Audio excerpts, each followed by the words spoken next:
పరిశుద్ధ గ్రంథములో నుండి సంఖ్యాకాండము 14వ అధ్యాయము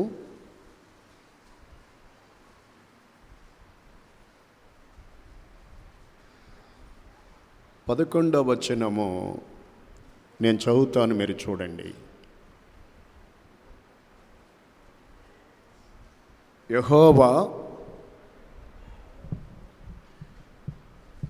ఎన్నాళ్ళ వరకు ఈ ప్రజలు నన్ను అలక్ష్యము చేయుదురు? ఎన్నాళ్ళ వరకు నేను వారి మధ్యన చేసిన సూచక్రియలన్నిటినీ చూచి నన్ను నమ్మకయుందురు? తల్ల పైకెత్తండి.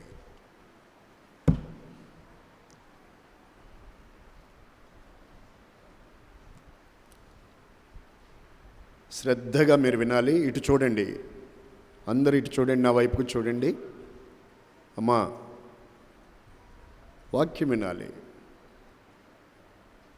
వాక్యం వినకపోతే మీరు ఇంటి దగ్గర కూర్చున్న ఒకటే, ఇక్కడ ఉన్నాము. జాగ్రత్తగా దేవుని వాక్యం వినాలి. దేవుడు ఏమన్నారు చెప్పండి ఇక్కడ? ఎన్నాళ్ళ వరకు ఈ ప్రజలు నన్ను అలక్ష్యము చేయుదురు? ఎన్నాళ్ళ వరకు నేను వారి మధ్యన చేసిన సూచక్రియలన్నిటిని చూచి నన్ను నమ్మక ఉందురు?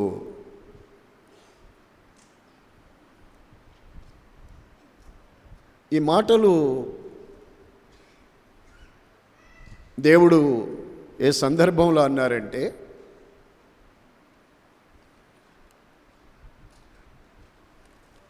ఇశ్రాయేలీయులకు దేవుడు వాగ్దానం చేసినటువంటి పాలు తేనెలు ప్రవహించే కనాను దేశాన్ని నేను వారికి ఇచ్చుచున్న 13వ అధ్యాయంలో మొదటి మాట, నేను ఇశ్రాయేలులకు ఇచ్చుచున్న కనాను దేశాన్ని సంచరించి చూచుటకు నేను మనుషుల్ని పంపు అని చెప్పారు. అక్కడ మొదటి వాక్యంలోనే ఉంది చూడండి, నేను ఇశ్రాయేలులకు ఇచ్చుచున్న కనాను దేశం, నేను ఇచ్చుచున్న కనాను దేశము. ఆ మాటలోనే ఉంది, నేను వారికి ఇచ్చుచున్న కనాను దేశము అని. ఆ దేశాన్ని చూచుటకు ఇశ్రాయేలీయుల గోత్రాలలో నుండి ఒక్కొక్క గోత్రము నుండి ఒక్కొక్క మనుషుని, అలా 12 మందిని ఆ దేశమును చూచి రావడానికి పంపించమన్నారు. మోషే అలాగే వారిని పంపించారు. ఆ 12 గోత్రాల్లో నుండి 12 మంది వెళ్ళి కనాను దేశాన్ని 40 రోజుల పాటు సంచరించి చూచి ఆ దేశంలో ఉండే కొన్ని పండ్లు కూడా, ఫలాలు కూడా వారు తీసుకొని వచ్చారు. తిరిగి కాదేశులో మోషే దగ్గరికి, ఇశ్రాయేలు ప్రజల దగ్గరికి వచ్చి వారికి ఏమని చెప్పారంటే, మేము వెళ్ళి చూసిన దేశం ఉందే, అది పాలు తేనెలు ప్రవహించే దేశమే, కానీ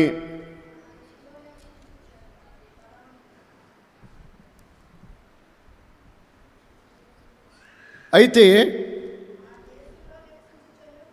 ఆ దేశంలో నివసించే జనులు బలవంతులు, ఆ పట్టణాలు ప్రాకారాలు చాలా ఎత్తైనవి. అక్కడ మేము అనాకు వంశీయులను అక్కడ చూసాం. బలత్కారులు ఉన్నారు అక్కడ, వాళ్ళు ఉన్నత దేహులు. మన వాళ్ళ మీదకి పోలేము, వాళ్ళు దృష్టికి మేము మిడతల్లాగున్నాం అని చెప్పారు. మనం పోలేము, ఆ దేశంలోని జనులు బలవంతులు, పట్టణ ప్రాకారాలు చాలా గొప్పవి, మనం పోలేము అని చెప్పారు.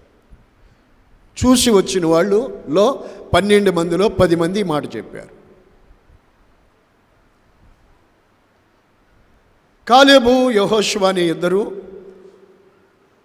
అదేంటి ఇలా చెప్పారు, ఈ జనుల హృదయాలు కృంగదీస్తున్నారు, అధైర్యపరుస్తున్నారు, నిశ్చయముగా దేవుడు మనకి అది ఇస్తానని చెప్పారు, దాన్ని మనం పొందుకుంటాము అని వీళ్ళు చెప్తే వాళ్ళు తిరగబడ్డారు. వినలేదు వాళ్ళ మాట, వీళ్ళ మీదకి రాళ్ళు ఎత్తారు.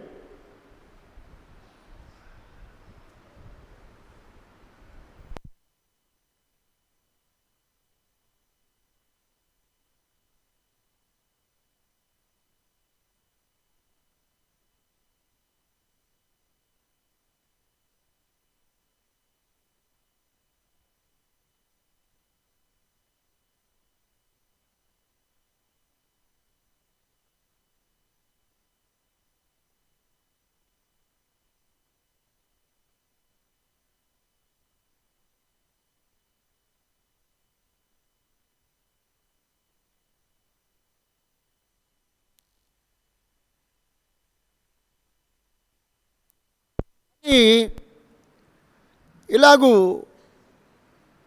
వారు తిరగబడ్డారు. మమ్మల్ని అక్కడి నుంచి ఇక్కడికి ఎందుకు తీసుకొచ్చారు అని ఎన్నో అద్భుతాలు, దేవుడు చేసిన గొప్ప కార్యాలు చూసి ఆ ప్రజలు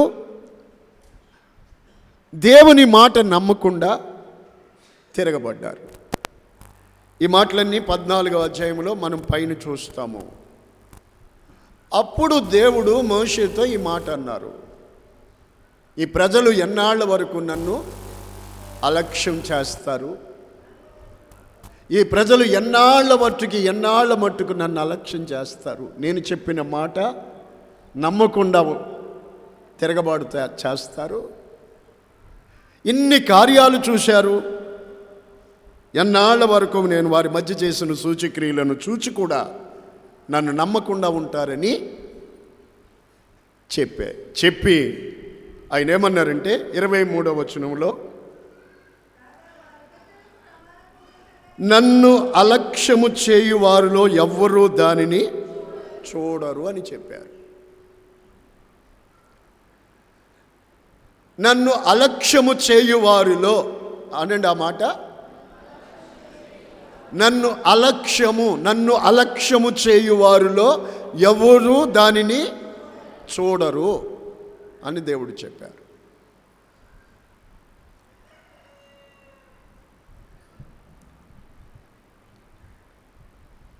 ముప్పై 37వ వాక్యములో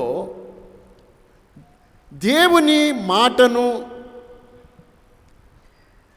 అలక్ష్యము చేసినటువంటి ఆ మనుషులు దేవుని సన్నిధిలో తెగులు చేత చనిపోయారు. చెప్పండి, ఏమయ్యారండి? తెగులు చేత చనిపోయారు. వాళ్ళందరూ దేవుని అలక్ష్యము చేసిన వాళ్ళందరూ అక్కడ తెగులు చేత చనిపోయారు.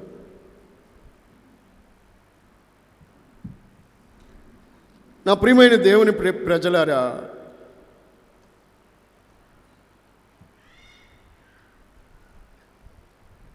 ఈ వాక్యము వినుచున్న, ఈరోజు మాటలు వినుచున్న మనము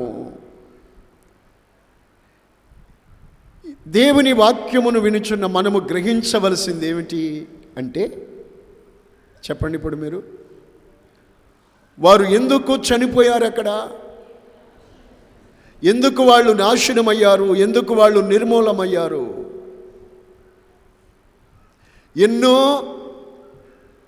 దేవుని కార్యాలు వాళ్ళు చూసి కూడా నేను వారికి ఇచ్చుచున్న దేశమును అని దేవుడు పంపిన చోటికి వాళ్ళు వెళ్ళి చూసి కూడా దేవుడు దీనిని మనకిస్తున్నాడు అని దేవుని మాటను లక్ష్య పెట్టలేదు. అందుకు వాళ్ళు, దేవుడు చెప్పాడు, నన్ను అలక్ష్యము చేయువారిలో ఎవరు అందులో ప్రవేశించరు అని. ఈ మాట ఈరోజు కూడా మనకెంతో భయాన్ని పుట్టిస్తుంది, ఎంతో మనకి దైవ భయాన్ని కలుగజేస్తుంది. ఎందుకన్నట్లయితే మనకు దేవుడు అనేకమైన వాగ్దానాలు దేవుడు మనకిచ్చారు. వారికి దేవుడిచ్చిన వాగ్దానాన్ని వారు లక్ష్య పెట్టలేనందున వారు దానిని స్వాధీనపరుచుకోకుండా చనిపోయారు, తెగులు చేత నాశనమయ్యారు. ఈ కాలమందు దేవుని ప్రజలమై ఉన్న మనము దేవుడు మనకిచ్చిన అనేకమైన సత్యవాక్యములోని ఆశీర్వాదాలను మనము పొందుకోలేకపోవడానికి గల కారణాలు ఏమిటి అనంటే, ఈ కాలమందున్న దైవ ప్రజలు కూడా దేవుని వాగ్దానాలను స్వతంత్రించుకోకుండా నశించిపోవడానికి గల కారణాలు ఈ కారణం ఏమై ఉంటుంది అని ఆలోచిస్తే, దేవునిని అలక్ష్యము చేయుట వల్ల. మన జీవితంలో దేవునిని ఎప్పుడూ కూడా మనము అలక్ష్యము చేయకూడదనే పాఠాన్ని ఇక్కడ మనం నేర్చుకుంటాం. Praise God. అక్కడే సంఖ్యాకాండము 15వ అధ్యాయము 30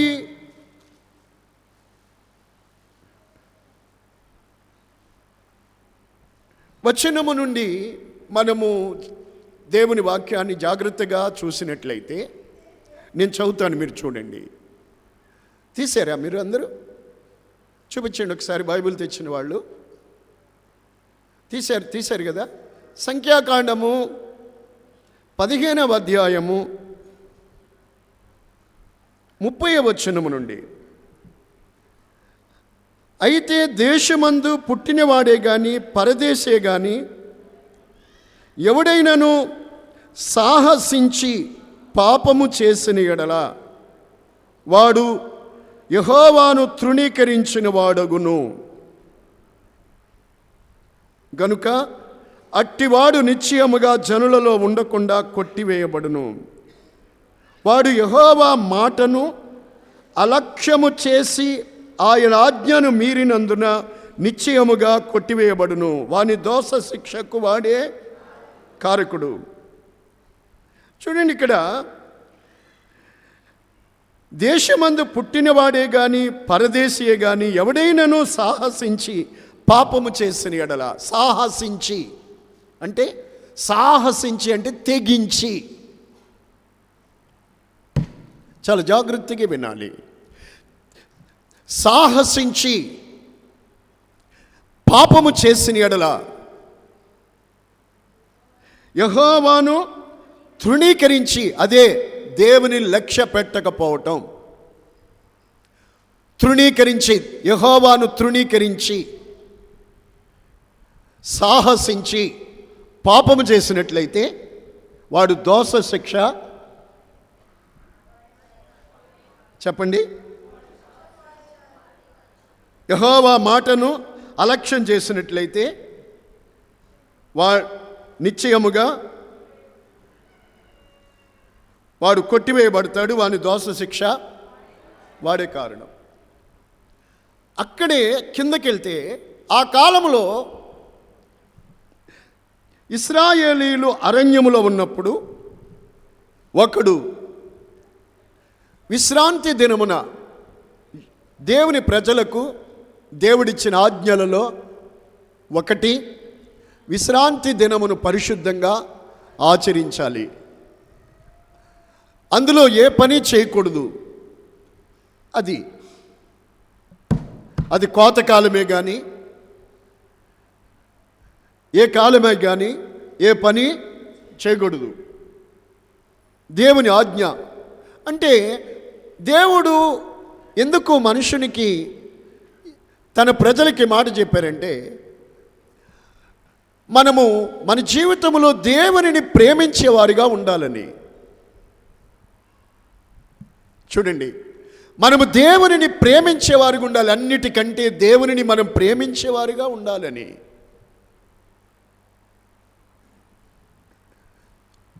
దేవునిని ప్రేమించినప్పుడు దేవునిని, ఆయన మాటని విని ఆయనను మనం ఆరాధించినప్పుడు మన జీవితంలో కలిగే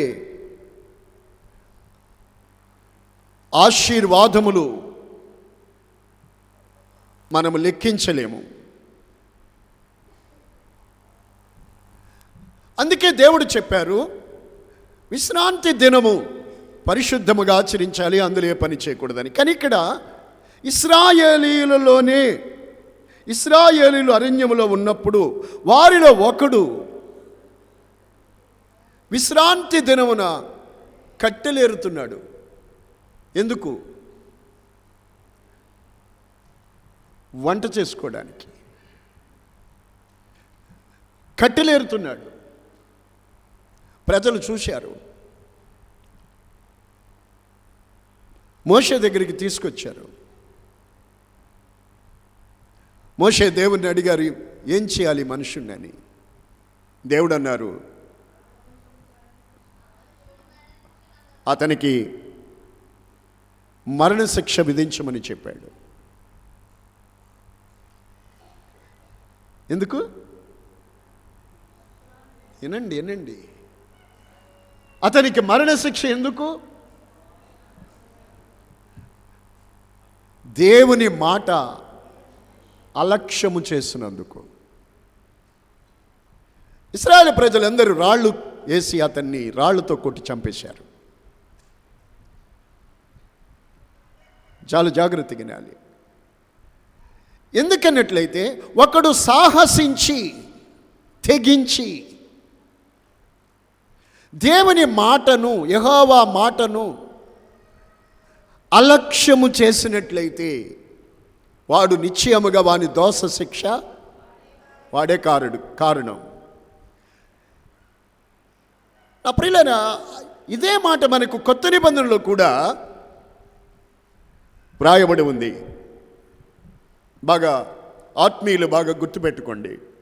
ఎబ్రీ పత్రికలో 10:26 మనము బుద్ధిపూర్వకముగా పాపము చేసిన వాళ్ళమైతే, బైబిల్ తీయండి, పరిశుద్ధ గ్రంథము దేవుని వాక్యాన్ని చూడండి, చదువుకోండి. హెబ్రీ పత్రిక 10వ అధ్యాయము 26, 27. బుద్ధిపూర్వకముగా పాపము చేసిన ఎడల ఆ పాపమునకు బలి ఇక ఉండదు. బుద్ధిపూర్వకంగా అంటే అర్థం ఏంటి చెప్పండి? బుద్ధిపూర్వకంగా పాపము చేయటం అంటే అర్థం ఏంటి? తెలుసుండి పాపము చేయటం,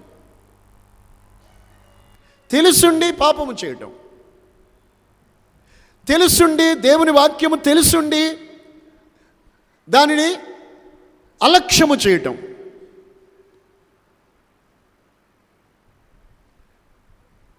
అది సాహసించి పాపము చేయటం అవుతుంది.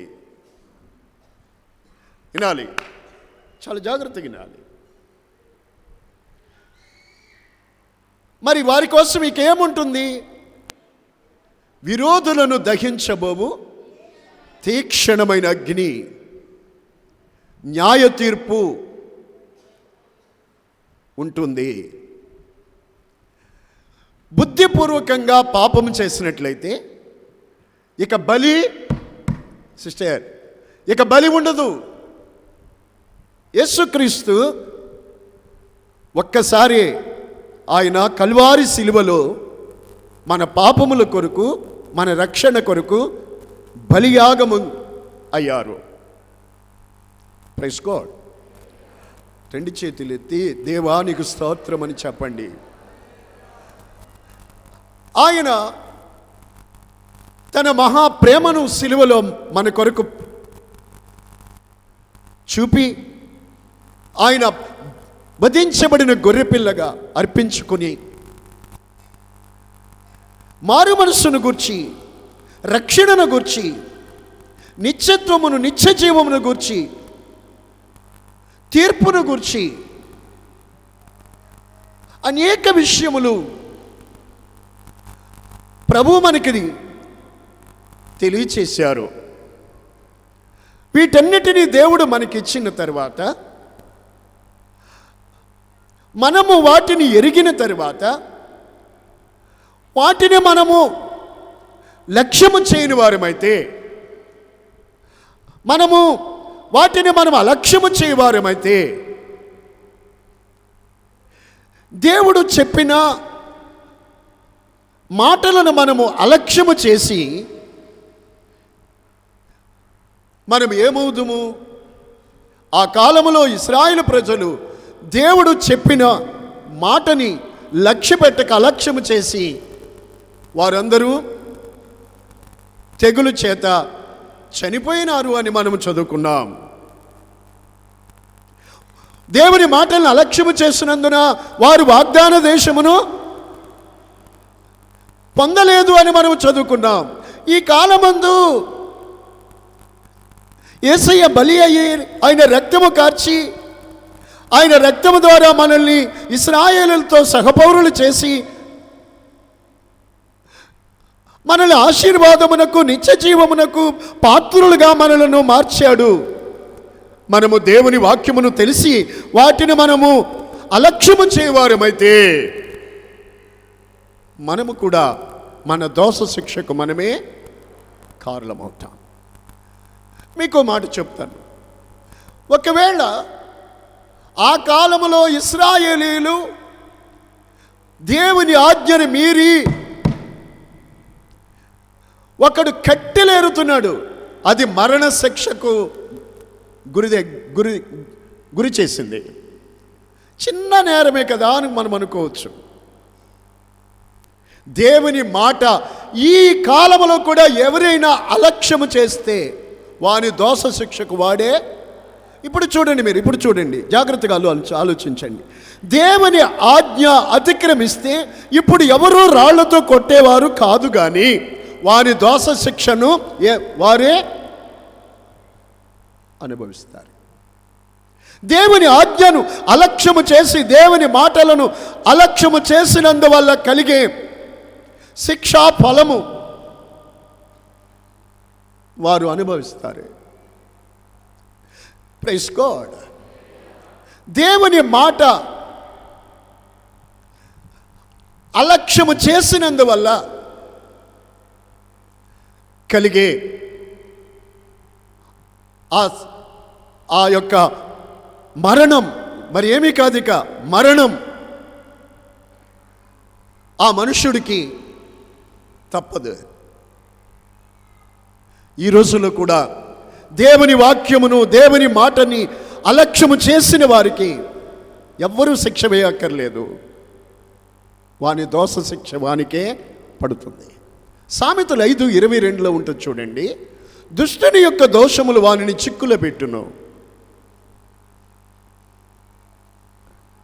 దుష్టుని యొక్క దోషములు వానిని చిక్కులో పెట్టును. ఈ వాక్యం వినుచున్నప్పుడు మన గుండెలు వణకాలి. దేవుని మాట ఒక్కసారి మీరు పైకి చూడండి, నా వైపుకు చూడండి. దేవుని మాటలు దేవునిని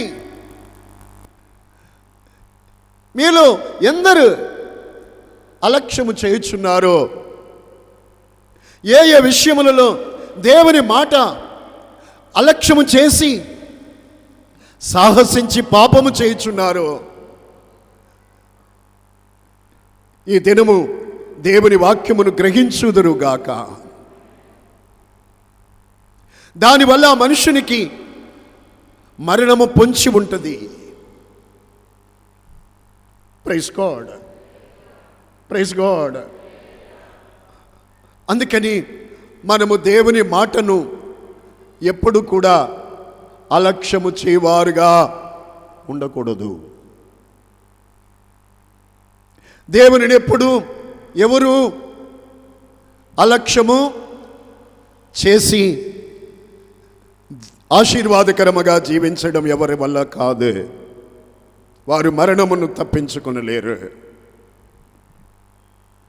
స్తోత్రం. ఒకవేళ నీవు అనుకోవచ్చు, నేను ఇప్పటికే దేవుని మాటల్ని దేవునిని నేను అలక్ష్యం చేస్తూనే ఉన్నాను, అయినా నాకు ఇంకా అలాంటి శిక్ష ఏమీ నాకు రాలేదు అని నీవు అనుకునవద్దు. Praise God, praise the Lord. దేవుని అలక్ష్యము చేసినందువల్ల, సాహసించి పాపము చేసినందువల్ల వాడి దోషమునకు వాడి శిక్షకు పాత్రుడవుతాడు. ఇప్పటికే కొన్ని విషయాల్లో సాహసించి దేవుని మాట వినకుండా చేసిన వాటి ప్రతిఫలాలు ప్రతి మనుషులు అనుభవిస్తూనే ఉన్నారు ఆ శాపాన్ని. కనుక దేవుని మాటలను ఎన్నడూ మనము అలక్ష్యము చేయకూడదు. Praise God. 119వ కీర్తనలో 100వ వచనములో రాయబడిన మాట చూడండి. 119 కీర్తన 100వ వచనము. అక్కడ దైవభక్తుడైన ఆయన చెప్పుచున్నారు, నీ ఉపదేశములను నేను లక్ష్యము చేయుచున్నాను అని. నీ ఉపదేశములను నేను లక్ష్యము చేయుచున్నాను. దేవుని ఉపదేశములను మనము లక్ష్యపెట్టువారిగా మనం ఉండాలి. Praise Lord. దేవుని మాటలను మనము లక్ష్యపెట్టువారిగా ఉండాలి. దేవుడు మనకిచ్చిన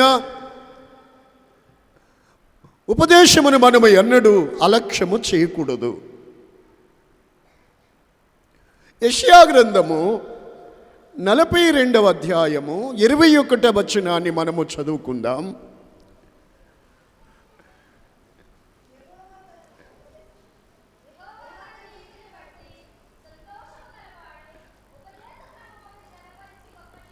మంచిది. స్తోత్రము. యెహోవా తన నీతిని బట్టి సంతోషము గలవాడై ఉపదేశ క్రమం ఒకటి ఘనపరిచి గొప్ప చేసెను. దేవుడు ఆయన ప్రజలమైన మన కొరకు నీతి కలిగిన ఉపదేశాన్ని ఆయన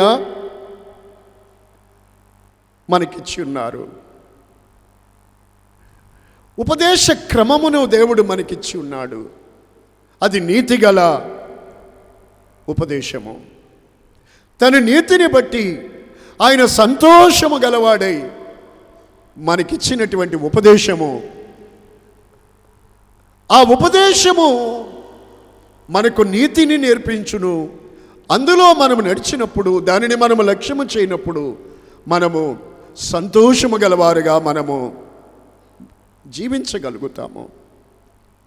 హల్లెలూయా, హల్లెలూయా. దేవుడు మనకిచ్చిన ఉపదేశం అది నీతిగల ఉపదేశము. సామెతలు 4:13లో మనము దేవుని వాక్యం చూసినప్పుడు,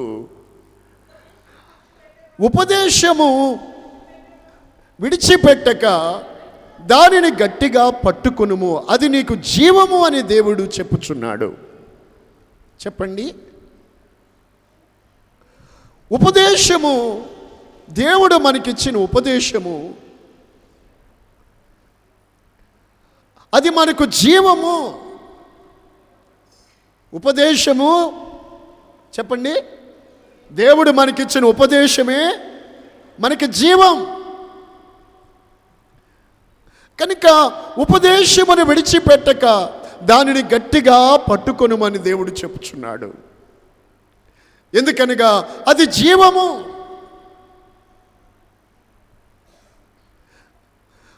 ఒకవేళ మనము ఉపదేశాన్ని విడిచిపెట్టి జీవించినట్లయితే మనము ఏమి కోల్పోదుము, మనము జీవాన్ని కోల్పోదు. బాగా వినాలి. ఈ రోజుల్లో సంగమునకు దేవుడిచ్చినటువంటి ఉపదేశములను కొందరు విడిచిపెట్టి జీవిస్తున్నారు.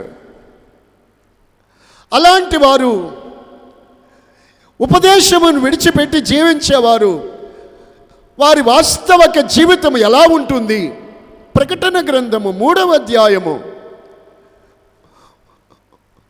1, 2, 3 వచనం వరకు మనము చూద్దాం. సార్దీసులో ఉన్న సంఘపు దూతకు ఇలాగు రాయము, అనగా నీ క్రియలను నేను ఎరుగుదును. ఏమనగా నీవు జీవించుచున్నావన్న పేరు మాత్రమే ఉంది కానీ నీవు మృతుడమే. ఎందుకని చూద్దాం. జీవిస్తున్నావన్న పేరు మాత్రమే ఉంది కానీ నీవు మృతుడివే అని ఎందుకన్నారు? కిందకు చూడండి.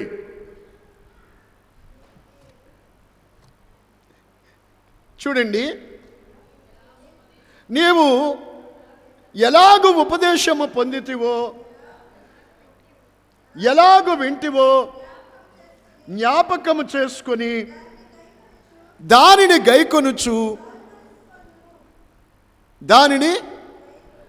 గైకొనుచు మారు మనసు పొందుము. ఈ మాటలు అన్నారు అని అంటేనే సంఘానికి ఉపదేశం ఇవ్వబడింది. దేవుడు నియమించిన నీతిగల ఉపదేశమును వారు గైకొనుము అన్నారంటే గైకొనుట లేదు. జీవిస్తున్నావన్న పేరు ఉంది కానీ నీవు మృతుడివే అని ఎందుకన్నారంటే ఉపదేశమును లక్ష్యము చేయటం లేదు. అందుకని వారిలో ఏమి లేదు, జీవము లేదు. నీవు జీవిస్తున్నావు అన్న పేరు మాత్రం ఉంది కానీ మృతుడివే. నీళ్ళు మృతుడు అంటే జీవము లేనివాడు. చూసారా?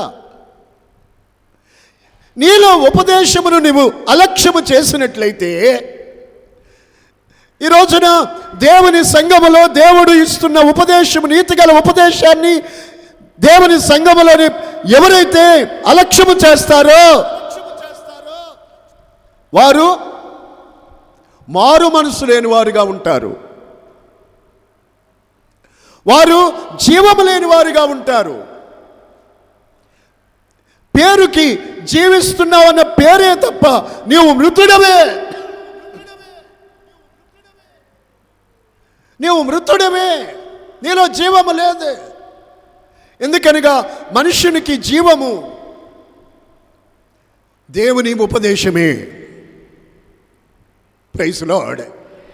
అందుకనే దేవుని వాక్యం మనకి చెప్పుచున్నది, ఉపదేశమును విడిచిపెట్టకు, దానిని గట్టిగా పట్టుకునుము, అది నీకు జీవం. ద్వితీయోపదేశకాండము 4:6 చూడండి. అది మీకు జ్ఞానం, అదే మీకు వివేకం, అదే మీకు జ్ఞానం. Praise God, praise God, praise God, praise God. ఉపదేశమును, దేవుడిచ్చిన ఉపదేశ క్రమమును ఏ మనుషుడైతే అలక్ష్యము చేయుదురో వాడు జ్ఞానము లేని వాడిగా మారుతాడు. వాడు అజ్ఞానమైన మనుషుడిగా మారుతాడు. వాడు అవివేకిగా మారిపోతాడు. ఉపదేశాన్ని గట్టిగా పట్టుకొని దేవుని మాటలు లక్ష్యపెట్టిన వాడు జ్ఞానము గలవాడుగా ఉంటాడు. వాడు ఉపదేశమును పట్టుకున్న వ్యక్తి వివేకవంతుడిగా ఉంటాడు. ఉపదేశమును విడిచిపెట్టిన వాడు జీవము లేనివాడు. జీవిస్తున్నావన్న పేరు మాత్రమే ఉంది కానీ మృతుడివే. ఇలా చూడండి, ఆదాము దేవుని యొక్క మాటను అతిక్రమించిన తర్వాత అతడు ఇది తినుదినమని నిశ్చయముగా నువ్వు చచ్చేదవని దేవుడు చెప్పాడు. కానీ మనకి భౌతికంగా ఆదాము ఆ రోజే చనిపోయినట్టుగా కనిపించదు, కానీ అతడు మృతుడే. ఆ మాట వాస్తవమేగా. ఎప్పుడైతే దేవుని యొక్క మాట మీరారో, కొంతకాలం బ్రతికినప్పటికి కూడా అతడు మృతుడే, అనగా నిత్య జీవాన్ని కోల్పోయాడు. ఒకవేళ శరీరము మాత్రం కొన్నాళ్ళు బ్రతికుండొచ్చు, కానీ అతనిలో ఉన్న నిత్య జీవం అనేది పోయింది. Praise the Lord. నా ప్రియమైన వారులారా, ఎవరైతే ఈ రోజుల్లో దేవుడిచ్చిన ఉపదేశాన్ని గైకుంటారో వాళ్ళు జ్ఞానము గలవారుగా ఉంటారు, వారు వివేకము గలవారుగా ఉంటారు.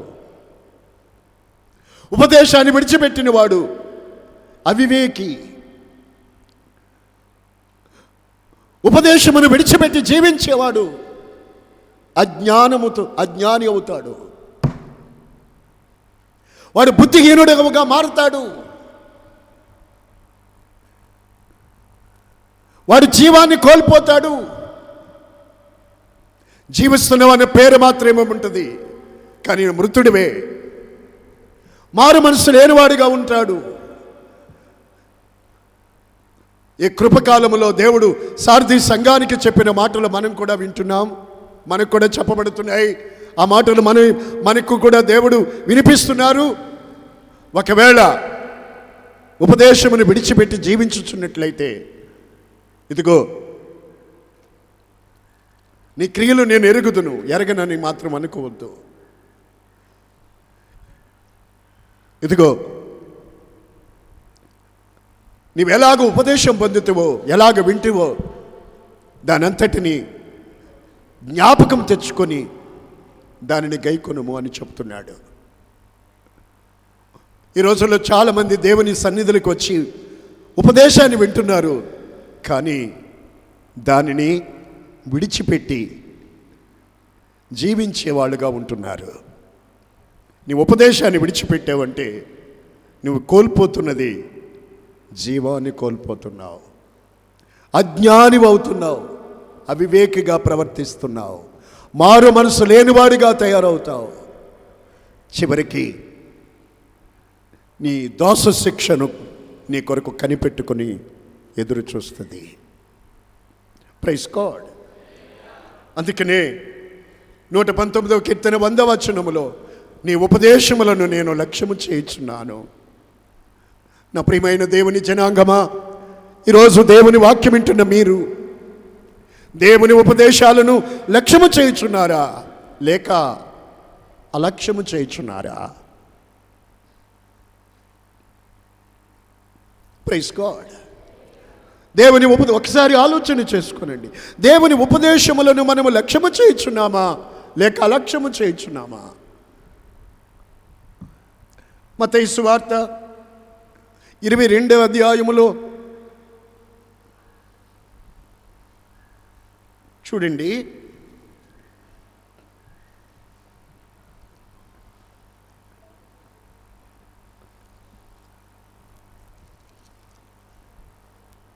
ఇక్కడ 2వ వచనాన్ని నుండి మనము చూసినప్పుడు, పరలోక రాజ్యము తన కుమారుని పెండ్లి విందు చేసినటువంటి ఒక రాజును పోలి ఉంది అని ప్రభువు చెప్పాడు.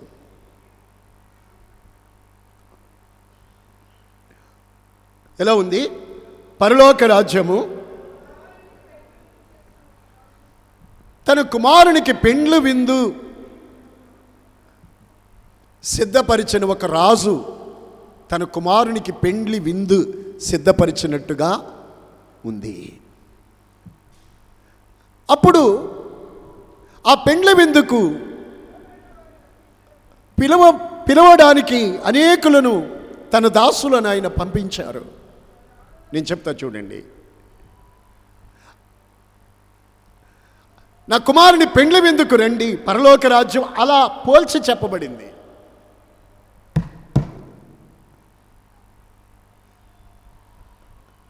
ఒక రాజు తన కుమారుని పెండ్లి విందుకు పిలిస్తే, జనరల్గా లోకములో మీకు ఆహ్వానం వస్తే ఏమంటారు మీరు? లోకములో చాలా గొప్పగా భావించి నాకు ఆహ్వానం వచ్చింది, నేను అక్కడికి వెళ్తాను అని అంటారు. రకరకాల విందులో రకరకాల భోజన పదార్థాలు రాజు తన స్థితికి తగినట్టుగా అక్కడ ఏర్పాటు చేశారు కనుక వెళ్తాను అని అంటారు. సరే, కానీ కొట్టుకలే.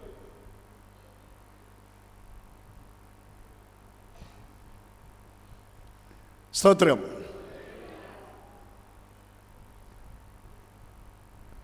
అయితే ఇక్కడ ఆ దాసులు ఏమన్నారు? ఆ దాసులు వెళ్ళి, రండి పెండ్లి విందుకి రండి, రాజు తన కుమారుని పెండ్లి విందుకు మిమ్మల్ని రమ్మన్నాడు అని పిలిస్తే వాళ్ళు ఏం చెప్పారు? అదిగో చూడండి, వారు లక్ష్య పెట్టక, ఒకడు తన పొలానికి, ఒకడు తన వర్తకానికి వెళ్ళిరి. చూసారా ఎక్కడికి వెళ్ళారు? అయ్యా, ఆ దాసులు వెళ్ళి చెప్పారు, అయ్యా మీకు ఆహ్వానం, రాజుగారు తన కుమారుని పెండ్లి విందు సిద్ధపరిచారు, ఆ విందుకు మిమ్మల్ని పిలవమన్నారు. ఏమన్నారు వీళ్ళు ఒక్కొక్కరు? నేను పొలానికి వెళ్ళాలి, పని పని, అలాగే నేను వ్యాపారం వ్యాపారం నాకు వ్యాపారం చాలా బిజీగా ఉంది, మంచిగా నడుస్తుంది వ్యాపారం, నేను రాను. చూసారా, తన కుమారుని పెండ్లి విందుకు పిలిస్తే వారు లక్ష్య పెట్టలేదు, వెళ్ళిపోయారు వ్యాపారాలకి. పొలము, పొలమనగా మరొక అర్థం లోకం, వ్యాపారాలు, వెళ్ళిపోయారు. చూసారా, వారు లక్ష్య పెట్టలేదు. ఈరోజు కూడా అలాగే ఉందండి. దేవుని రాజ్యం సమీపిస్తుంది. మారు మనసు పొంది సువార్త నమ్మండి అంటే దేవుని మాటల్ని ఈ రోజుల్లో కూడా ఆయన దాసులు ప్రకటిస్తున్నప్పటికీ కూడా లోకములో అనేకులు మాకెక్కడ, లోకములో వ్యాపారాలు, పొలం, లోకంతో పెనవేసుకొని బ్రతుకుతున్నారు. లోకములో చాలా బిజీ, దేవుని మాట లక్ష్య పెట్టడం లేదు. అప్పుడు ఏం చేస్తాడు ఆయన? చదవండి కింద, పురుషుడు కూడా చదవండి. కాబట్టి ఆ రాజు తన దండ్లను పంపి, తన సైన్యాన్ని పంపి వారిని, ఆ నరహంతకులను సంహరించి వారి పట్టణాన్ని తగలబెట్టిస్తాడు. అలాగే జరుగుతుందండి, రేపు అలాగే జరగబోతుంది, రేపు అలాగే జరుగుతుంది. చూసారా, తన కుమారుని పెండ్లి విందుకు పరలోక రాజ్యమునకు దేవుడు పిలుస్తూ ఉంటే ఈ సువార్త,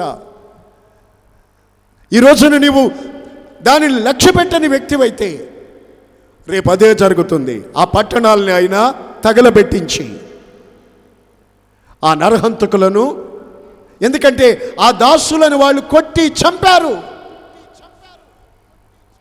ఆ పట్టణాలను ఆయన తగలబెట్టించి వారిని, ఆ నరహంతకులను సంహరిస్తాడు. ఇంకొందరు చూడండి, వారు ఇంకా వెళ్ళి వాళ్ళకి చెప్పారు. అయితే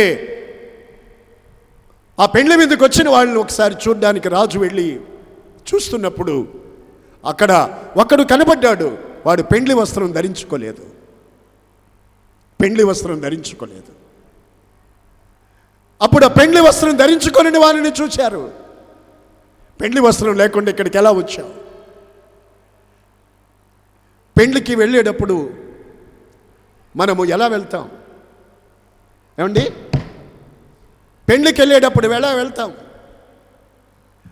పనికి వెళ్ళేటప్పుడు పనికి వెళ్ళే బట్టలు వేసుకెళ్తారు, పొలానికి వెళ్ళేటప్పుడు, పనిలోకి వెళ్ళేటప్పుడు పనికి వెళ్ళే బట్టలు వేసుకెళ్తారు. కానీ పెండ్లికి వెళ్ళేటప్పుడు ఎలాంటి బట్టలు వేసుకెళ్తారు?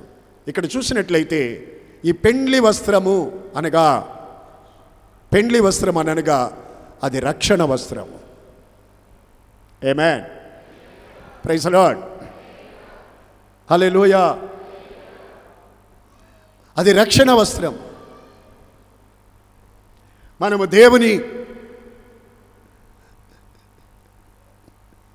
యొక్క రాజ్యములోనికి మనం ప్రవేశించడానికి దేవుడు తన దాసుల ద్వారా తెలియచేసినటువంటి స్వర్తమానాన్ని నమ్మి అంగీకరించి లక్ష్యపెట్టి మనము రక్షణ వస్త్రాన్ని ధరించుకోవాలి. మనలో ప్రతి వారు కూడా మారు మనసు రక్షించబడిన అనుభవం పొందుకోవాలి.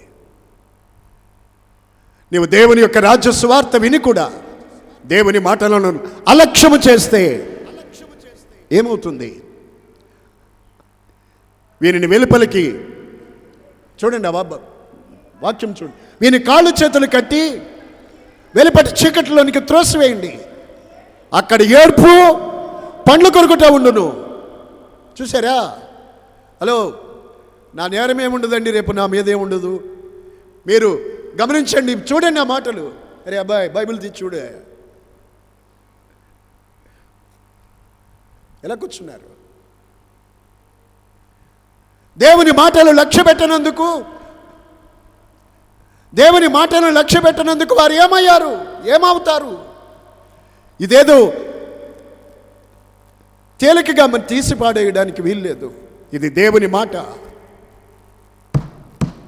రేపు అలాగనే జరగబోతుంది. Praise the Lord. అందుకనే దేవుని యొక్క పెండ్లి విందులోనికి మనం ప్రవేశించాలంటే, గొర్రెపిల్ల పెండ్లి విందులోకి ప్రవేశించాలి అంటే నీవేం చేయాలి? మొట్టమొదటిగా ఉపదేశాన్ని మీరు లక్ష్య పెట్టాలి. ఏం చేయాలి? అమ్మా ఏంటో చాలా జాగ్రత్తగా వాక్యం వినండి. ఎలా ఏం చేయాలి? మనం రాజు యొక్క తన కుమారుని పెండ్లి విందులోనికి ప్రవేశించాలి అని అంటే మనము ఉపదేశాన్ని లక్ష్య పెట్టాలి. ఉపదేశమే మనకి జీవం. ఎవరైతే ఉపదేశాన్ని లక్ష్య పెడతారో వారికి మారు మనసు కలుగుతుంది. వారు నూతన సృష్టిగా మారుతారు. వారు మారు మనసు పొందిన వారిగా ఉంటారు. ఉపదేశాన్ని లక్ష్య పెట్టని వాడికి మారు మనసు రాదు.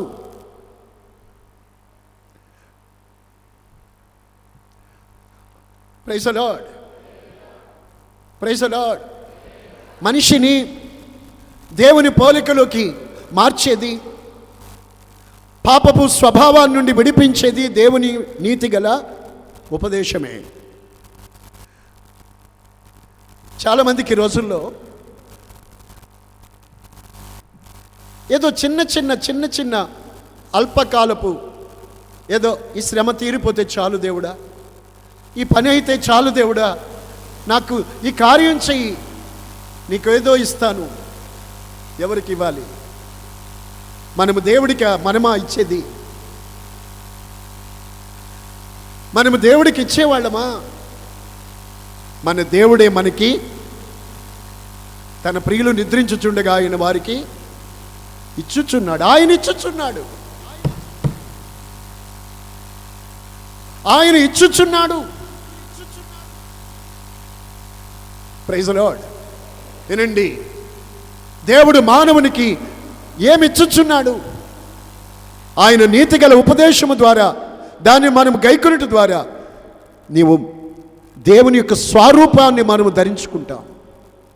చూడండి, ఎప్పుడు కూడా మనము అల్పమైన వాటిని ఇది చేయనాయన ఇది చేయనాయన అని వాటిని మనము అడగక్కర్లేదండి. మత్తయి సువార్త 6వ అధ్యాయం మీరు జాగ్రత్తగా చదువుకుంటే, మీకు ఆహారం కావాలి, వస్త్రం కావాలి, ఇవి మీరు అడగక మునిపే ఇవి మీకు కావాలని మీ పరలోకపు తండ్రికి ఆయనకు తెలుసు. మీరు మొదట ఆయన నీతిని, ఆయన రాజ్యాన్ని వెతకండి. మీరు అడగక మునిపే మీకు అక్కరిగా ఉన్నవేవో మీ పరలోక తండ్రికి ఆయనకు తెలియను. ఆయనకు తెలుసు. చాలామంది కోరుకునేది ఏంటంటే అవి కాదు. చూడండి, తండ్రి ఇంటిలో ఉండి తండ్రిని సేవిస్తూ ఆ పెద్ద కుమారుడు ఏమంటాడు? తండ్రి మీద నెపం. నీవు నా స్నేహితులతో కలిసి సంతోషించుటకు ఎప్పుడైనా ఒక మేక పిల్లనిచ్చావా? ఒక గొర్రె పిల్లనిచ్చావా? ఇతడి వేశ్యలతో తిని నీ ఆస్తి అంతా పాడు చేశాడు. అతను వస్తే నీవు సంబరము చేస్తున్నావు. నాకు ఎప్పుడైనా ఒక మేక పిల్ల ఇచ్చావా? ఏమన్నాడు దేవుడు అప్పుడు? ఆ తండ్రి ఏమన్నాడు? కుమారుడా, నీవెల్లప్పుడూ నాతో ఉన్నావు, నాకున్నవన్నీ నీవే కదా. ఒక్క మేక పిల్ల ఏంటి? బాగా వినండి.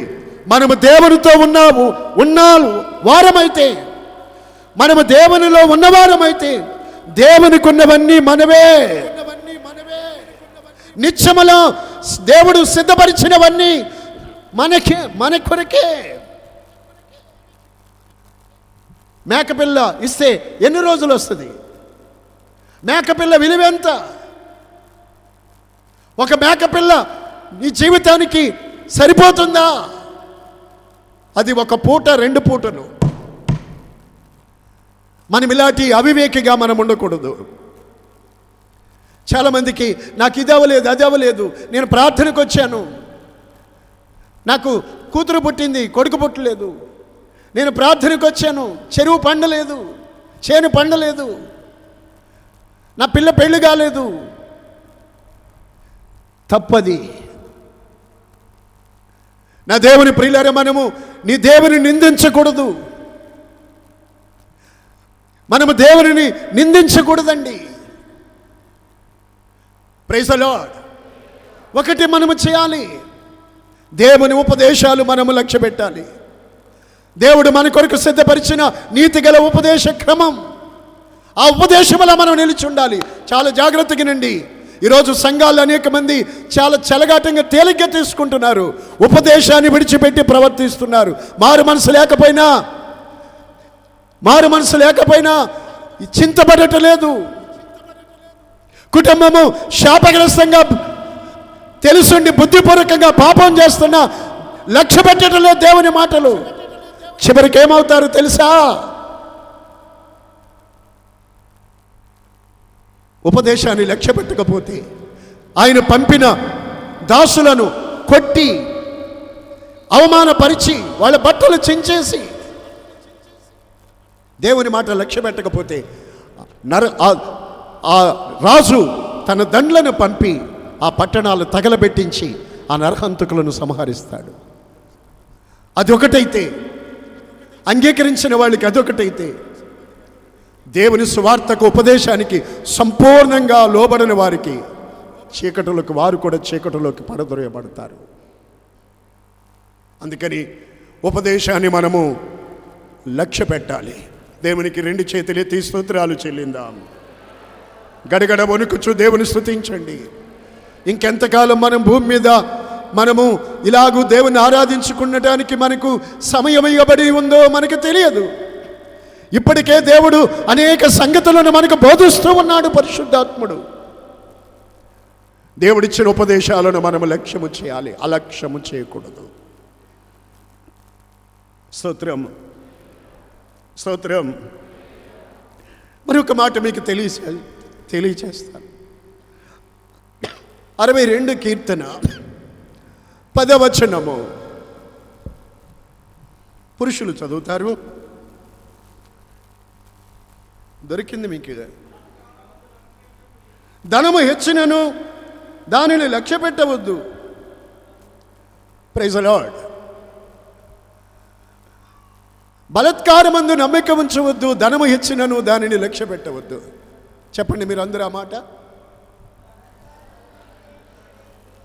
బలత్కారమునందు నమ్మిక ఉంచొద్దు, దోచుకొనుట యందు గర్వపడొద్దు, ధనము హెచ్చినా దాన్ని లక్ష్య పెట్టొద్దు. కొందరు దోచుకుంటూ గర్వపడుతున్నారు. ఇవే ఎక్కువైపోయినాయి ఇప్పుడు లోకంలో. చాలా జాగ్రత్తగానండి. ఈరోజు రాని వాళ్ళకి కూడా మీరు ఈ సందేశాన్ని, ఈ వర్తమానాన్ని వారు వినేటట్టుగా వారికి షేర్ చేయండి, పంపించండి. ఈ రోజుల్లో చాలామంది పేరుకు క్రైస్తవులుగా ఉంటున్నారు, కానీ ఉపదేశాన్ని లక్ష్య పెట్టట్లేదు. ఉపదేశాన్ని లక్ష్య పెట్టట్లేదు అని అంటే వారికి కలిగే ఏమిటో మీరు గ్రహించి ఇతరులకు కూడా తెలియచేయండి. మరొక మాట మనం చదువుకున్నాం, ధనము హెచ్చినా దాన్ని లక్ష్య పెట్టవద్దు. ఈ రోజుల్లో అనేక మంది ధనమునే లక్ష్య పెడుతున్నారు. అవసరమైతే ఈరోజు ఏదైనా పని ఉందంటే దేవుని మందిరాన్ని కూడా, రక్షించబడ్డ వ్యక్తి కూడా, దేవుణ్ణి తెలుసుకున్నవాడు కూడా ఆరాధన మానేసి దేవుని మందిరాన్ని విడిచిపెట్టి వ్యాపారాలు, ఇంకా చెప్పాలంటే వాళ్ళతో వీళ్ళతో ముచ్చట్లాడుతున్నారు. ఏమేనంటే తప్పనిసరి అయిందండి. ఏది నీకు తప్పనిసరి?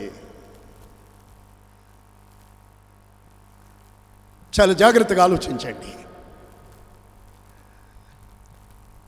ధనము లక్ష్య పెడుతున్నారు దేవుని కంటే. ఇలా చూడండి, డబ్బు కలిగి ఉండడం, ధనవంతులుగా ఉండడం ఆశీర్వాదమే, కానీ దేవుణ్ణి విడిచిపెట్టి ధనాన్ని నువ్వు లక్ష్య పెట్టడం ఆశీర్వాదము కాదు. స్తోత్రం అనండి.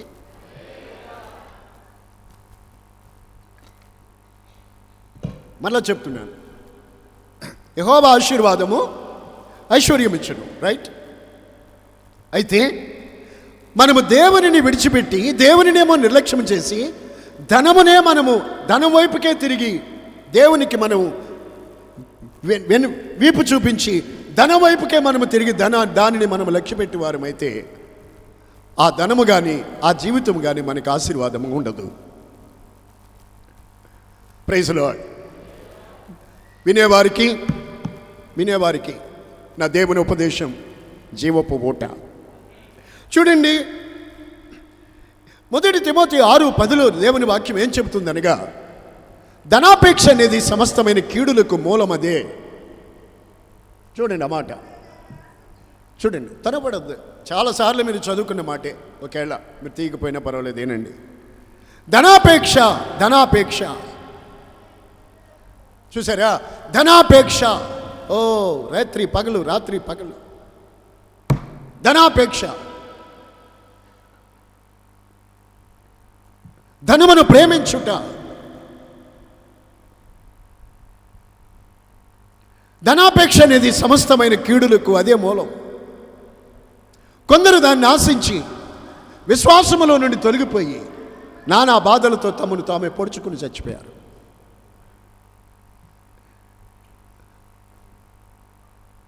చూసారా? ధనాపేక్ష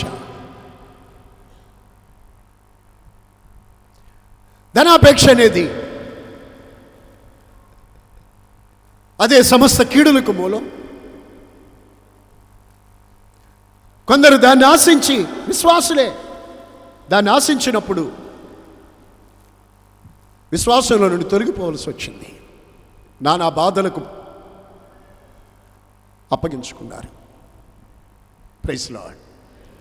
ధనాపేక్ష, లవ్ ఆఫ్ మనీ. ధనాపేక్ష అనేది కీడులకు మూలమది. Praise lord. అందుకనే దేవుని బిడ్డలమైన మనము దానిని లక్ష్య పెట్టకూడదు. ఎబ్రీ పత్రిక 11:24 నుండి 26 వరకు చూస్తే, మోషే పెద్దవాడైనప్పుడు, చూసారా? మోషే పెద్దవాడైనప్పుడు విశ్వాసమును బట్టి ఐగుప్తు ధనము కంటే క్రీస్తు విషయమైన నింద గొప్ప భాగ్యం అని ఎంచుకున్నాడు. అల్పకాలం ఈ పాపభోగాలు అనుభవించడం కంటే దేవుని ప్రజలతో శ్రమ అనుభవించడం మేలు అని యోచించి ఫరో కుమారుని అని అనిపించుకోకుండా దాన్ని వదిలిపెట్టుకున్నాడు. ఎంత అద్భుతమైన మాట,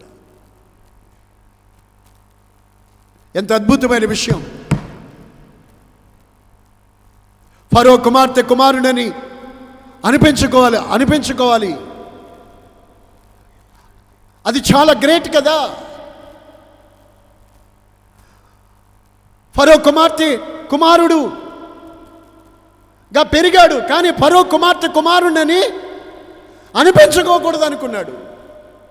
అల్పకాలం ఈ పాపభోగాలు. ఎంతకాలం?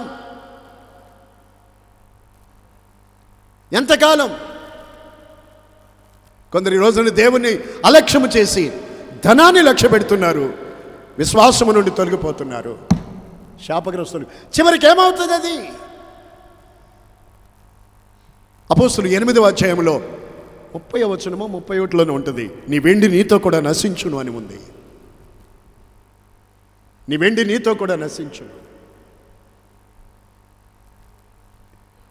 నీవు ప్రసంగిలో ఉంటుంది,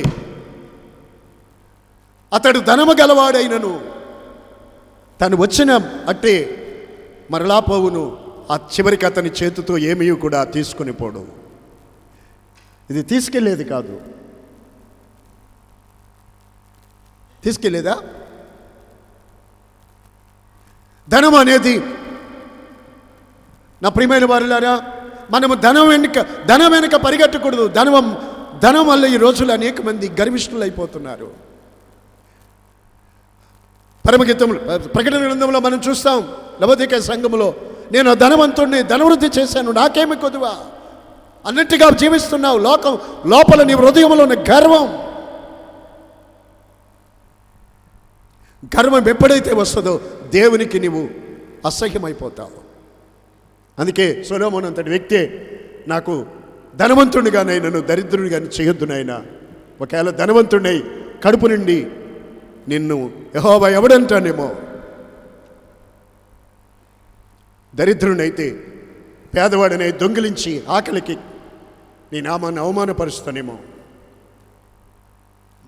నన్ను ధనవంతుడిగా చేయొద్దు, దరిద్రం కూడా నాకొద్దు, తగినంత. అందుకే మన దేవుడు, మన ప్రభువు దయాళుడు. అందుకే మనల్ని ధనవంతులుగా కాకుండా దరిద్రులుగా కాకుండా ఉంచారు. అందుకు దేవునికి స్తోత్రం. మీరు దరిద్రులా? మీరు ఇక్కడ ఎవరు దరిద్రులు కాదు. ఎందుకో తెలుసండి, ఏమీ లేకపోయినా నీకేమీ తక్కువ. అందుకే దరిద్రులము కాదు. అందుకే పౌలు అన్నారు, మేము దరిద్రులమైనట్టుండి, చెప్పండి, మేము దరిద్రులమైనట్టుండి సమస్తము కలిగిన వారు. మన దరిద్రం కాదు. Praise Lord. అలాగని మనము లోకంలో గొప్పవారు, ధనవంతులమని గర్వము మనకి ఉండకూడదు. ఆయనకి తెలుసు. అందుకని దేవుని ప్రజలు ఎప్పుడు కూడా సాతాను యొక్క కిరికిరిలో పడకూడదు. దేవుని నిర్లక్ష్యం చేసి, చూసారా, నేను చెప్పే వర్తమానం జాగ్రత్తగా ఆలకించండి. దేవుని నిర్లక్ష్యం చేసి, అలక్ష్యం చేసి, ధనం మీద లక్ష్యం ఉంచితే అలాంటి వారి జీవితము ఆశీర్వాదకరముగా ఉండదు. వారి ముగింపు కూడా ఆశీర్వాదకరముగా ఉండదు. ఆకాన్ ఏంటి? ఆకాన్ ఏమయ్యారు? తెచ్చుకున్నాడు, తెలివిగా దాచుకున్నాడు, అందరికంటే తెలివైన ఉన్నాను అనుకున్నాడు. ఆ బంగారు ఏమైంది కదా? దాచుకుని ఆ బంగారు, ఆ వస్త్రాలు, ఆ వెండి ఏమయ్యాయి? అతన్ని శాపగ్రస్తునిగా చేశాయి. అందుకే ధనాపేక్ష అనేది సమస్త కీడులకు మూలము. జాగ్రత్త. దేవుని మీద లక్ష్యం ఉంచండి, ధనాన్ని లక్ష్య పెట్టొద్దు. తిమోతి పత్రికలో మీరు చివరి చూడండి, యుగమందు ధనవంతులైన వారు గర్విష్ఠులు కాక తమ ధనములో ఇతరులకు పాలుచ్చువారుగా ఉండాలి.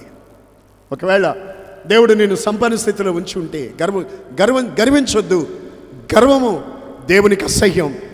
గర్వం వచ్చిన తోడనే నాశనం కూడా పొంచి ఉంటుంది. గర్విష్ఠులని ఆయన అణుచుతాడు అని దానియేలు పుస్తకంలో రాయబడి ఉంది. గర్వం ఎప్పుడైతే వస్తుందో గడ్డి తినే పరిస్థితి వస్తుంది. Praise the Lord. ధనం అనేది స్థిరం కాదు. దాని మీద మనం నమ్మిక ఉంచకూడదు. ఈరోజు నీ చేతిలోకి వస్తుంది, రేపు ఇంకొకరి చేతిలోకి వెళ్తుంది. దాన్ని చూడడానికి రెక్కలు ఉండవు, కానీ అది ఎప్పుడూ ప్రయాణం చేస్తూనే ఉంటుంది, తిరుగుతూనే ఉంటుంది. ఆమేన్, ఆమేన్. ధనం మీద లక్ష్యం ఉంచొద్దు. నా ప్రియమైన వారులారా, మనము లూకా 12వ అధ్యాయంలో, లూకా సువార్త 12వ అధ్యాయంలో 16వ వచనం నుండి రాయబడిన సంగతులు ఒకసారి మనము గుర్తు చేసుకుందాం. లూకా 12:16 నుండి. ఒక ధనవంతుని భూమి సమృద్ధిగా పండింది. మీకు తెలుసు, చెప్పేస్తా వినండి. అప్పుడు అతడు అనుకున్నాడు, ఏమనుకున్నాడు? శాంతారావు గారు తెలుసా మీకు? తెలుసా ఆ ధనవంతుడి గురించి? తెలీదా? గుర్తుపెట్టుకోండి. ఆ ధనవంతుడు అనుకున్నాడు,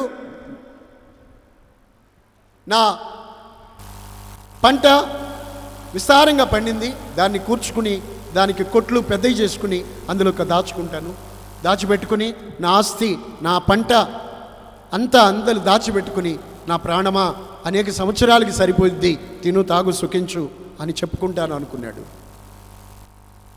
దేవుడు అన్నాడు, వెర్రివాడా, ఈ రాత్రే నీ ప్రాణం తీసుకుంటే నువ్వు సంపాదించి నువ్వు ఎవడో అవుతాయిరా కదా, వెర్రివాడు కదా, ఈ రాత్రి నీ ప్రాణం తీసుకుంటే తీసుకోకూడదా? చెప్పలేం కదండి. ఎప్పుడైనా దేవుడు తీసుకోవచ్చు. నన్నేం తీసుకోడు దేవుడు అన్న వాళ్ళు ఒకసారి స్తోత్రం చెప్పండి గట్టిగా. తీసుకోండి, మిమ్మల్ని పరాగ్గా ఉన్నారు మీరు. ప్రైజ్ ది లార్డ్, హల్లెలూయా. వెర్రివాడా, ఈ రాత్రి నీ ప్రాణం తీసుకుంటే నీ సంపాదన ఎవరు అవుతాయి కదా. ఈ రోజుల్లో చూడండి, ధనం సంపాదించింది ఒకళ్ళు, వీడెప్పుడు చచ్చిపోతాడా, వీళ్ళు చచ్చిపోతే శుభ్రంగా జలసాలు చేద్దాం అనుకునేవాళ్ళు ఎప్పుడు చచ్చిపోతారని వెనకాల కనిపెట్టుకుని ఉంటున్నారు. తెలుసా మీకు? ఎప్పుడు చచ్చిపోతారా, మా నాన్న ఎప్పుడు చచ్చిపోతాడా, మా అమ్మ ఎప్పుడు చచ్చిపోద్దా, ఈ ఆస్తి అంతా నా పేరు వస్తుంది అని చూస్తున్నారు.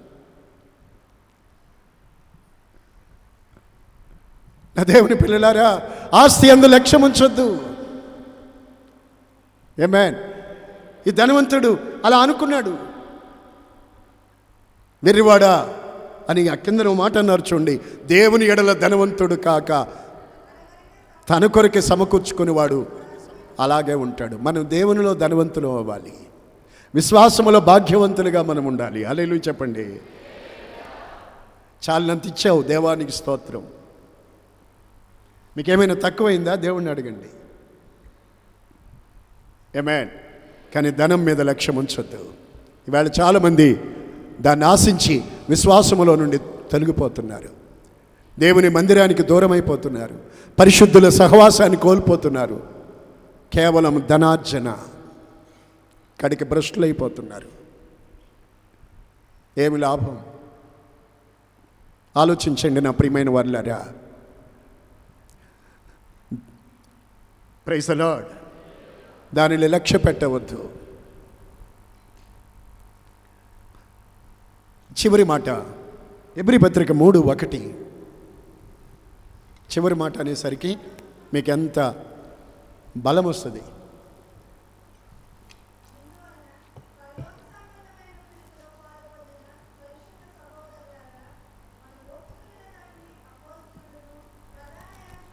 యేసు మీద లక్ష్యముంచుడి. ఆ మాట అండర్లైన్ చేయండి. దేవుని బిడ్డల చేతిలో పెన్ను ఉండాలి బైబిల్ ఉన్నప్పుడు. యేసు మీద లక్ష్యముంచుడి.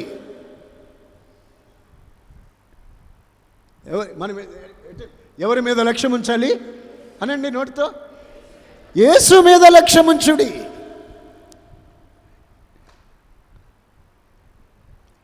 ఆయన మన ప్రధాన యాజకుడు, ఆయన మన అపోస్తలుడు.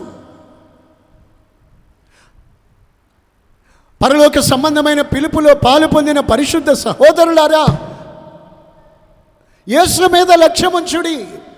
మన యేసయ్య మీద లక్ష్యం ఉంచాలి. యేసు మీదే మనం ఎప్పుడు లక్ష్యం ఉంచాలి.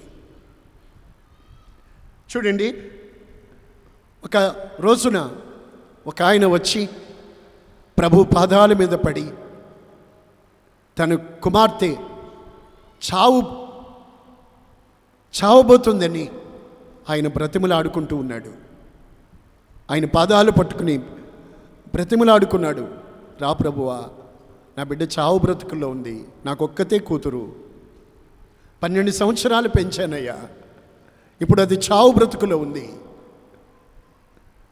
అది చావడానికి సిద్ధంగా ఉంది ప్రభు, ఒకసారి మా ఇంటికి రండి అని ఆయన బ్రతిమలాడుకున్నాడు. అమ్మా వినండి, ప్రభు లేచి, యేసు ప్రభు వారు లేచి ఆ రోజున ఆయన ఇంటికి బయలుదేరి వెళ్తున్నారు.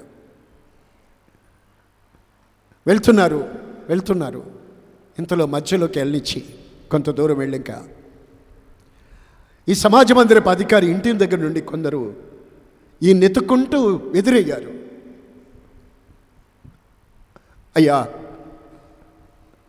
యేసు ప్రభువుని తీసుకొని ఈయన సంతోషంగా వస్తున్నాడు ఇంటికి, నా బిడ్డను ప్రభు వస్తున్నాడు, నా బిడ్డను లేచి బాగు చేస్తాడని. అంతలోనే వాళ్ళు ఎదురొచ్చిన వాళ్ళు ఏం చెప్పారు? సార్, మీకు ఒక మాట, మీరేమనుకోకండి, కంగారు పడకండి, చెప్పండి, పాప చనిపోయిందండి, నీ కుమార్తె చనిపోయింది, నీ బిడ్డ చనిపోయింది బాబు, నీ కుమార్తె ప్రాణం విడిచిపెట్టేసింది, నీ ఇంటి దగ్గర నుంచి వచ్చాం మేము, చనిపోయింది నీ పాప, ఇక బాధకుడిని ఎందుకు తీసుకొస్తావు? ఇక ఆయన ఎందుకు తీసుకొని వస్తావు? ఆయన ఎందుకు శ్రమ పెడతావు? చనిపోయింది.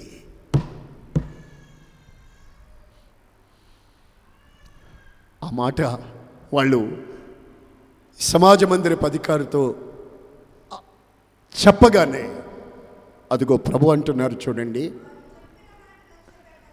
ఎక్కడున్నారో మీరంతా. అప్పుడు ఆ మాటలు సమాజ మందిరపు అధికారితో వాళ్ళు చెప్పగానే, అదిగో ప్రభు అంటున్నారు అతనితో.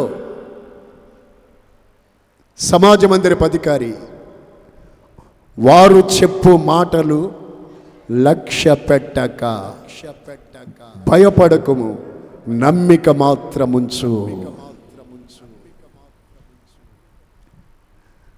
వారు చెప్పు మాటలు లక్ష్య పెట్టకు. మనుషులు చెప్పే మాటలు ఇలాగే ఉంటాయి. ఇంకెందుకు, జరగవలసిందంతా జరిగిపోయింది, ఇంకేముంది, ఇంకెవరేం చేస్తారు, నీకెందుకు, ఇంక చేసేదేముంది, ఇంకంతా అయిపోయింది, ఇక ఇక ఇక చేసేదేముంది. మనుషుల మాటలు లక్ష్య పెట్టకండి. ఒకవేళ వాళ్ళ మాటలే గాక లక్ష్య పెడితే, ఈ సమాజ మందిరపు అధికారి అయ్యో అని ఏడ్చుకొని తన ఇంటికెళ్ళి తనతో ఉన్న ప్రభువుని విడిచిపెట్టేసి, తనతో వస్తున్న ప్రభువుని విడిచిపెట్టేసి పరిగెత్తుకొని వెళ్ళి తన బిడ్డ శవాన్ని చూసి ఏడ్చి ఏడ్చి ఏడ్చి ఏడ్చి ఏడ్చి గొయ్యి తవ్వి పూడ్చిపెట్టుకోవాలి. ఇక అంతకు మించి చేసేది ఏమీ లేదు. మనుషుల మాటలు లక్ష్య పెడితే అంతే. అంతేనా కాదా? మనుషుల మాటలు లక్ష్య పెడితే చేసేది సమాధి కార్యక్రమమే, మిగిలేది చివరికి అదే. కానీ యేసయ్య చెప్తున్నాడు, మనుషులు వాళ్ళు చెప్పే మాట లక్ష్య పెట్టకు. ఈరోజు చాలామంది మనుషులు లక్ష్య పెడుతున్నారు, మనుషులు లక్ష్య పెడుతున్నారండి. దేవునిని లక్ష్య పెట్టట్లేదు, మనుషులు లక్ష్య పెడుతున్నారు. మనుషుల్నే లక్ష్య పెడితే చివరికి నీకు ఏమిటి? అదే చివరికి అదే.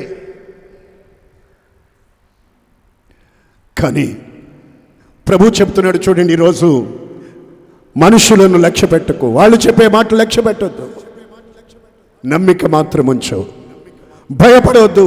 చప్పట్లు కొట్టి దేవుని స్తుతించండి. భయపడకు, భయపడకు, నమ్మిక మాత్రం ఉంచు. మనుషులు చెప్పే మాటలు లక్ష్య పెట్టకూడదు. మనుషులు భయపెడతారు. మనుషుల మాటలు వింటే ఈరోజు మనుషుల గురించే అనేకులు దేవుణ్ణి విడిచిపెట్టుకుంటున్నారు. దేవుడని తెలుసు, రక్షణ పొందాలని కూడా ఉంటుంది, కానీ మనుషుల గురించి మందిరానికి రావాలని ఉంటుంది. నాకు ఒక స్నేహితుడు తెలుసు, చాలా కాలం నాకు పరిచయం. నేను ఆయనకి ఎప్పుడు మంచి మాటలు, దేవుని మాటలు చెప్తూ ఉంటాను. నా సాక్ష్యం ఆయనకి చెప్తూ ఉంటాను.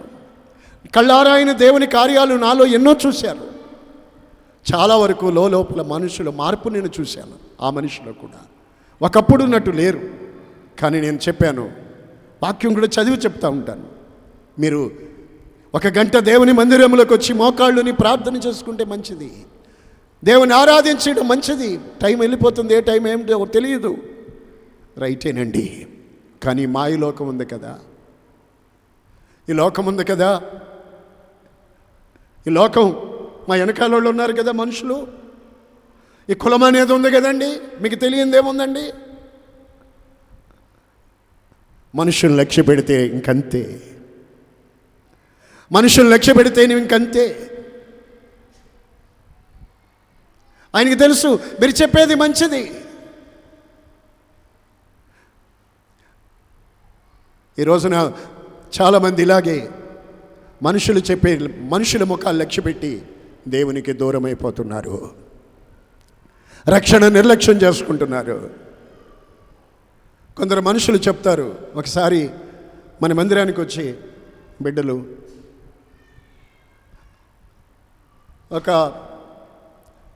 చాలా కాలం పిల్లలు లేకపోతే ప్రార్థన చేసిన తర్వాత దేవుడు బిడ్డనిచ్చారు. ఆ తర్వాత మరలా ఇంకో బిడ్డ పుడితే బాగుండు అని ఆశపడ్డారు. కానీ ఆ అమ్మాయిలో ఆరోగ్య సమస్యలు వచ్చింది. గైనిక్ని డాక్టర్ని సంప్రదిస్తే నీ గర్భసంచి తీసేయకపోతే ప్రమాదము అని చెప్పారు. నీ గర్భసంచి పాడైపోయింది, తీసేయాలని చెప్పారు. అక్కడి నుంచి నాకు ఫోన్ చేసి చెప్పారు, గర్భసంచి తీసేయాలి అర్జెంటుగా అంటున్నారండి. నేను విశ్వాసంతో చెప్పాను, వాళ్ళు చెప్పే మాట లక్ష్య పెట్టద్దు, తీసుకురా ఇలాగా. వచ్చిన తర్వాత నేను ప్రార్థన చేసినాను. దేవుడు ప్రార్థన ఆలకించాడు. దేవుడు బిడ్డలు మళ్ళీ కరుణించాడు. అదే డాక్టర్ దగ్గరికి వెళ్ళి మళ్ళా చక్కటి బిడ్డ పుట్టారు. అదే హాస్పిటల్లో మళ్ళీ డెలివరీ అయింది. మన దేవుని యందు నమ్మిక ఉంచండి, భయపడవద్దు. స్తోత్రాలు చెప్పండి. మళ్ళీ నేనే తీసుకుని పేరు పెట్టా. దేవుని లక్ష్య పెట్టండి.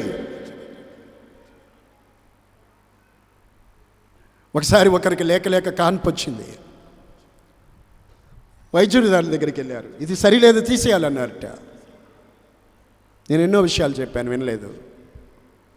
డాక్టర్లు చెప్పిందే లక్ష్య పెట్టారు. ఆపరేషన్ చేసి తీశారు. అది కంతి అని అనుకున్నారు, కానీ లోపల బిడ్డ ఉంది. మనుషుల మాట లక్ష్య పెట్టకండి, దేవుని నిర్లక్ష్యం చేయకండి.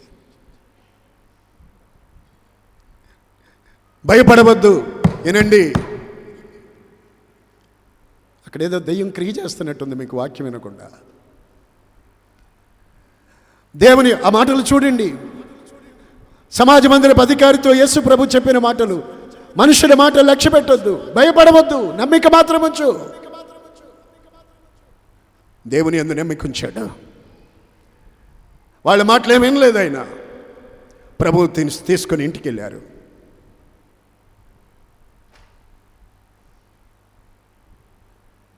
ప్రభు సమాజ మందిరపు అధికారి ఇంటికి వచ్చారు. అందరూ కూర్చుని గొళ్ళుమని ఏడుస్తున్నారు. నేను చెప్పనా మీకు మాట, మనుషులు ఎలాంటి వాళ్ళు అంటే బాగుండిన ఏడుస్తారు, బాగోపోయిన ఏడుస్తారు. వాళ్ళ పని ఎప్పుడు ఏడవడమే. నువ్వు బాగుండే ఏడుస్తారు, బాగోపోయిన ఏడుస్తారు. గొల్లు చేయవారు, ఏడ్చే వాళ్ళందరూ అక్కడ పోగైపోయారు, ఏడుస్తున్నారు. నేను చెప్పనా, ఏడ్చేవాళ్ళు బాగున్న వాళ్ళని కూడా ఏడిపిస్తారు. ఒక్కొక్కరు ఏడుపు వింటే మన గుండెలు కూడా తరికిపోయి మనం కూడా ఏడవాలి. వాళ్ళు ఏడుపు అలా ఉంటుంది, గమ్మత్తది. స్తోత్రం, ప్రైజ్ ది లార్డ్. అలాగ ఏడుస్తున్నారు అక్కడ. అందుకే యేసు ప్రభు ఏడ్చే వాళ్ళందరినీ బయటికి పోగొట్టి పేతురు, యోహాను, యాకోబుల్ని వెంట పెట్టుకుని లోపలికి వెళ్ళి ఆ బిడ్డని ఆయన చేతుల నుంచి చిన్నదానాలే అన్నారు. ఒక్క మాట, ఆ బిడ్డ లేచి సజీవురాలుగా వాళ్ళకి అప్పగించారు. నా దేవుని ప్రియులారా, దేవుని మాటలు మీ గుండెల్లో నింపుకోండి. మనుషులను లక్ష్య పెట్టవద్దు. మనం ఎవరిని లక్ష్య పెట్టాలి? ఎవరిని లక్ష్య పెట్టాలి చెప్పండి? ఎవరిని లక్ష్య పెట్టాలి? హెబ్రీ 3:1 ఎవరిని లక్ష్య పెట్టాలి? యేసయ్యను లక్ష్య పెట్టాలి. యేసు మీద లక్ష్యం ఉంచండి. Praise the Lord, praise the Lord. ఫిలిప్పీ సమరయ పట్టణానికి వెళ్ళి యేసుక్రీస్తుని గురించి ప్రకటించాడు. వారందరూ అతడు చెప్పిన మాటల మీద లక్ష్యం ఉంచారు. వారు చెప్పిన యేసుక్రీస్తుని గురించి పిలుపు చెప్పగా వారు ఆ మాటల మీద లక్ష్యం ఉంచారు. అక్కడ ఏం జరిగిందో తెలుసా? ఆ పట్టణములో పక్షవాయువు కలిగిన వాళ్ళు బాగుపడ్డారు. దెయ్యముల చేత బాధించబడే వాళ్ళు విడుదల పొందారు. ఆ పట్టణంలో మిగుల సంతోషం కలిగింది. ఆమేన్. యేసుక్రీస్తు మాట మీద లక్ష్యం ఉంచండి. యేసు ప్రభువు మీద లక్ష్యం ఉంచండి. వాక్యం మీద లక్ష్యం ఉంచండి. వాక్యం మీద లక్ష్యం ఉంచినప్పుడు ఏం జరుగుతుంది? అక్కడ పిలుపా, లేకపోతే నేనా, పౌలా, ఇంకొకరా కాదు, యేసు మాట మీద లక్ష్యం ఉంచాలి. ఇలా చూడండి, సేవకుడి మీద కాదండి. కొంతమంది ఏంటో తెలుసండి, సేవకుడు ముఖం చూస్తారు. ఈ ఫోటోలో ఉన్నది ఎవరు? ఈ పాంప్లెట్ ఎవరు? ఈ పాంప్లెట్లో ఉన్న వ్యక్తి ఎవరు? అలాగని వారి ముఖాలు చూసి వెళ్తే నీకు ఏ ఆశీర్వాదం కలగదు.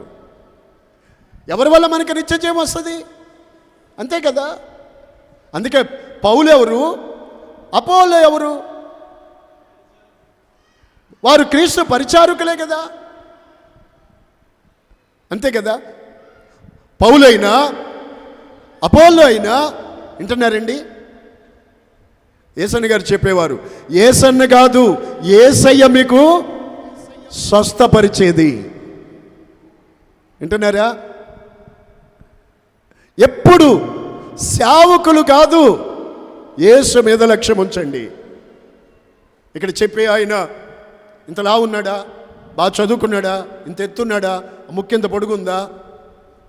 చాలా అందంగా ఉన్నారా? చాలా అద్భుతంగా నాలెడ్జ్, చాలా స్వీట్గా మాట్లాడతారా? అవసరం లేదండి. వారి రూపం కాదు, వారి స్వరం కాదు, వారి చదువు కాదు, వారి మనుషులు సేవకులే కాదు, యేసు మీద లక్ష్యం ఉంచండి. వింటున్నారు? ఈరోజు చాలామంది దేవుని మీద కాదు, వాళ్ళ మీదకి తిప్పుకుంటున్నారు.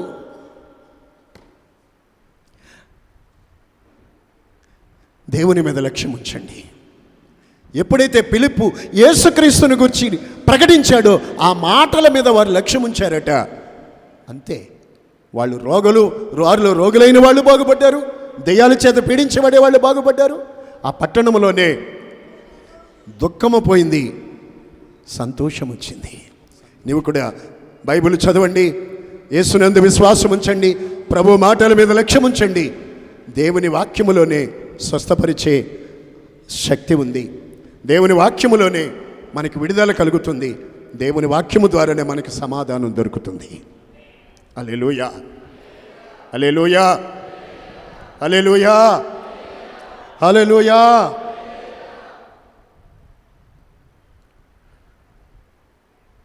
ఆ తర్వాత కింద వచనం మీరు చదువుకుంటే 12వ వచనంలో అక్కడ స్త్రీలు పురుషులు అనేకులు ప్రభువుని నమ్ముకుని బాప్తీసాలు కూడా పొందుకున్నారు. ఎందుకని? వారు దేవుని మాటలు లక్ష్యం ఉంచారు. ఈ రోజుల్లో అనేక మంది ఎందుకు ఈ పైన చెప్పబడినటువంటి సమరయ పట్టణంలో జరిగిన అద్భుతాలు, స్వస్థతలే కానీ, విడుదలే కానీ, రక్షణ అనుభవాలే కానీ ఈరోజు మీలో కలుగుతున్నాయా? ఎందుకు లేదు? యేసుక్రీస్తు నిన్న నేడు నిరంతరము. మరి ఎందుకు? నీవు దేవుని వాక్యాన్ని లక్ష్యపెట్టని వాడివైతే నీకు స్వస్థత రాదు. దేవుని వాక్యాన్ని లక్ష్యపెట్టని వాడివైతే నువ్వు దెయ్యము చేత పీడించబడతావే తప్ప విడుదల పొందలేవు.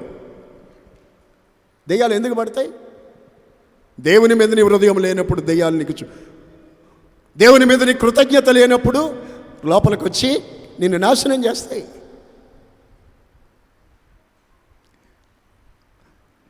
ఆ శాపం నేను వెంటాడుతుంది. ఈవేళ అనేక మంది మారు మనసు లేకుండా రక్షణ పొందకుండా ఎందుకుంటున్నారు? వాక్యం మీద నీవు లక్ష్యం ఉంచట్లేదు. వాక్యాన్ని లక్ష్య పెట్టినంతసేపు నీకు రక్షణ లేదు. అంచేత యేసు మీద లక్ష్యం ఉంచండి, యేసు వాక్యం మీద లక్ష్యం ఉంచండి. అందులోనే సకల కార్యాలు అందులోనే మన జీవితంలో మనకు జరుగుతాయి. ఆమేన్.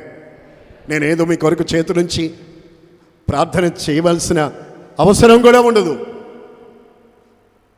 వాక్య ప్రకారంగా దైవ సేవకులు వారు చేతులుంచి ప్రార్థించినప్పుడు, నూనె రాసి ప్రార్థించినప్పుడు, ప్రార్థించమని వాక్యంలో ఉంది, వారి చేతులుంచగా రోగులు స్వస్థతను అందుతారు. ఆమేన్, ఆమేన్. మనం ఎప్పుడు యేసు మీద లక్ష్యం ఉంచాలి. ఈ లోకంలో మనం ఉన్నాం, మనము మనుషులను కాదు లక్ష్య పెట్టేది, దేవుని మీద లక్ష్యం ఉంచాలి. ఎన్ని మాటలు మీకు చెప్పాను.